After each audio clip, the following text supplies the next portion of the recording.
സാമൂഹ്യ സുരക്ഷാ പെൻഷൻ ചർച്ചയാകുമ്പോൾ വ്യാജ പ്രചരണങ്ങളാണ് CPM നടത്തുന്നത്.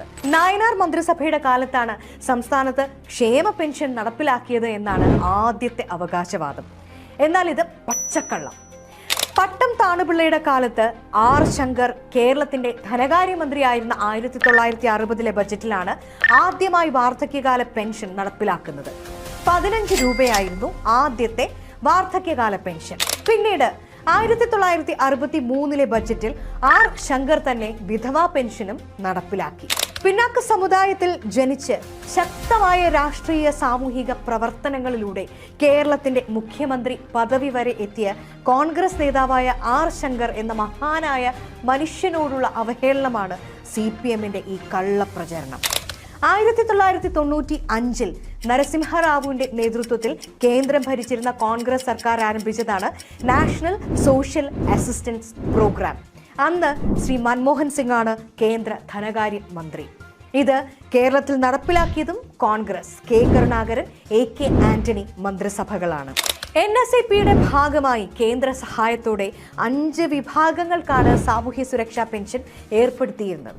Indira Gandhi national old age pension scheme, വാർദ്ധക്യകാല pension; Indira Gandhi national widow pension scheme, വിധവ pension; Indira Gandhi national disability pension scheme, ഭിന്നശേഷിക്കാരുടെ pension; pension four unmarried women, 50 വയസ്സ് കഴിഞ്ഞ അവിവാഹിതരായ സ്ത്രീകൾക്ക് പെൻഷൻ; അഗ്രികൾച്ചർ ലേബർ പെൻഷൻ, കർഷക തൊഴിലാളി പെൻഷൻ.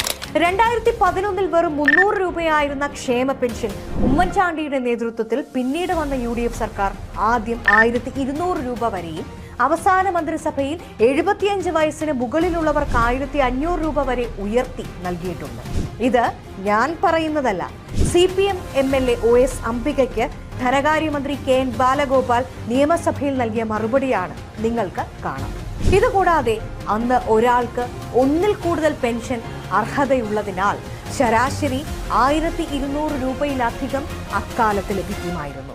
VS സർക്കാരിന്റെ കാലഘട്ടത്തിൽ 300 രൂപ ക്ഷേമ പെൻഷൻ നൽകിയിരിക്കുന്നത് 16 ലക്ഷം പേർക്കാണ്. എന്നാൽ UDF സർക്കാർ 5 വർഷം കൊണ്ട് അത് 33 ലക്ഷം പേർക്കായി ഉയർത്തി. UDF കാലത്ത് ക്ഷേമ പെൻഷൻ 18 മാസം കുടിശ്ശികയായി എന്നതാണ് അടുത്ത ക്യാപ്സൂൾ.